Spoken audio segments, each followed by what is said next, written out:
All right, so get this. Music. We all love it. We all listen to it.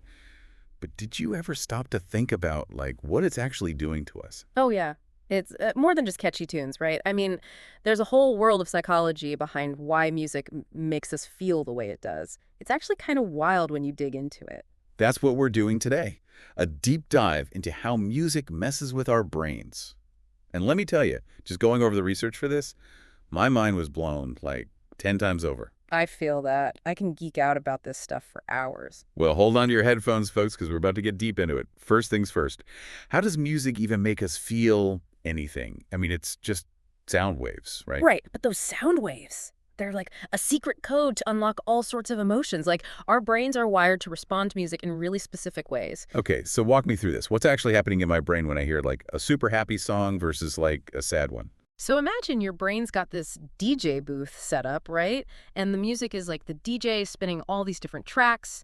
You've got melody, rhythm, and harmony all working together, and each one is hitting a different part of your brain. The parts that deal with like pleasure and reward, the parts tied to memory, and of course the emotion centers. It's a whole party up there. So like a soaring melody gets those happy chemicals flowing and a driving beat makes you want to like jump up and dance. Exactly. And then you've got those minor chords, those slow tempos that can bring on the feels, make you think about like lost love or something. It's powerful stuff. Makes sense. But like everyone doesn't react the same way to every song, right? I mean, some people love death metal and Mhm. some people can't stand it.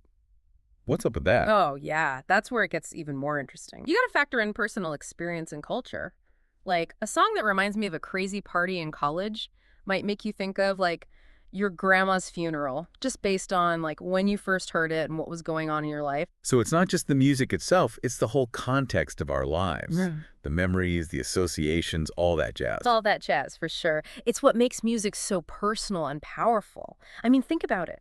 Certain songs can transport you right back to a specific moment in time. Like, boom, you're 16 again, cruising down the road with the windows down. That's so true. I had this one song that always takes me back to like my first summer job. Smells like sunscreen and chlorine every time I hear it. See?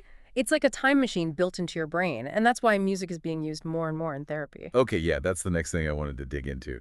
So we all know music can make us feel things, but can it actually help with like mental health issues? Is that a real thing? Oh, it's definitely a real thing. And we're not just talking about like listening to calming music to chill out, though that's definitely helpful sometimes.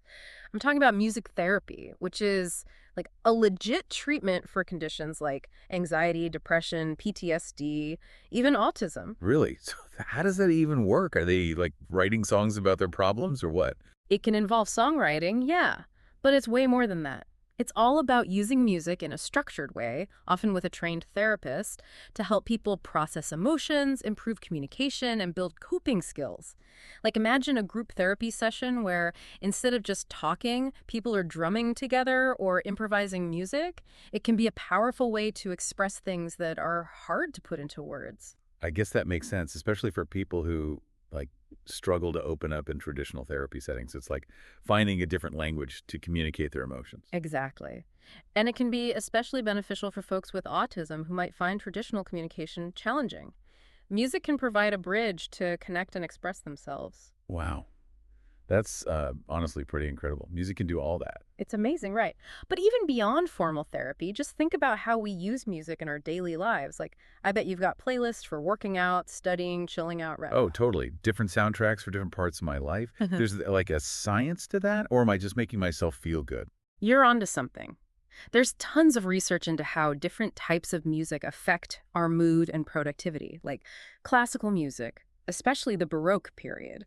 It's been shown to improve focus and cognitive function. Ever heard of the Mozart effect? Oh, yeah, that was like a huge thing, right? Like play Mozart for your baby and they'll be a genius. Well, it's a bit more nuanced than that, but there's definitely evidence that certain types of classical music can help with like concentration and mental clarity.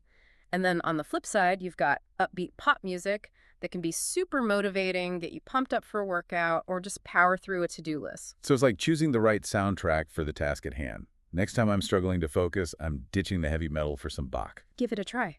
You might be surprised at the difference it makes. But while we're on the topic of how music affects our brains, let's talk about memory. Because seriously, how is it that a song can, like, instantly transport you back to another time and place. Right.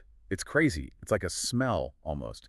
A specific song can trigger a memory so vividly. It all comes down to the way our brains store memories. There's this part of the brain called the hippocampus, right? And it's like the filing cabinet for all our experiences. And what happens is when we hear a song that's tied to a strong emotion, a powerful memory, it gets filed away together. So later on, when you hear that song again, boom, the memory comes flooding back. Okay, but why music? Why not like the smell of cookies or something? What is it about music that's so good at triggering memories?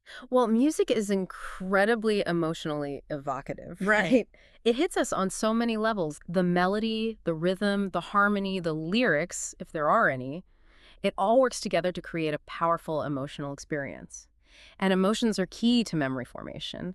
The stronger the emotion, the stronger the memory. So that's like music has this direct line to our emotional centers, and that makes it a super effective memory trigger. Crazy. Exactly. And then you add in the fact that music is often playing during important life events like weddings, graduations, funerals. I mean, those are moments we're going to remember, and the music becomes part of the memory itself. No wonder I get so nostalgic when I hear certain songs. It's like opening a time capsule of my own life. It really is. And that brings us to one final question that I find fascinating. Why do we develop such unique musical tastes? Like, what makes one person a diehard country fan while another can't get enough classical music? Yeah, that's always baffled me. Like, are we born loving certain types of music, or is it all about what we're exposed to growing up? It's a bit of both, honestly. Our genes definitely play a role, but it's not like there's a gene for like loving heavy metal or something. It's more that our genes influence things like our sensitivity to sound, our emotional reactivity, which can then predispose us to certain musical styles. So, like, maybe some people are just wired to crave more intense sounds or rhythm. Exactly. But then you layer on top of that all the environmental factors, like what kind of music did your parents listen to? What's popular in your culture? What were you listening to during like key moments in your adolescence? All those things shape our preferences. So it's like a recipe. You've got the base ingredients of your genes, and then you add in all these life experiences and influences to create your own unique musical taste. Exactly. And what's cool is that recipe keeps evolving. Our tastes change as we grow and change. The music that spoke to us as teenagers might not resonate the same way later in life. Like our musical palates mature, just like our taste in food or like whatever. Exactly. So, to wrap this all up, music is way more than just entertainment. It's this powerful force that's woven into the fabric of our brains and our lives. It shapes how we feel, how we remember, even how we connect with others. Like the soundtrack to our existence, constantly playing in the background, influencing everything we do.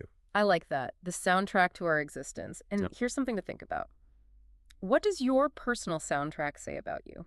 What stories does it tell? Pay attention to the music that moves you, that brings back memories, that makes you feel alive. Because chances are, it's revealing something deeper about who you are. Deep stuff. All right, folks, go cue up your favorite tunes and get to analyzing. We'll catch you next time on The Deep Dive for another mind-blowing exploration. Until then, keep those sound waves flowing.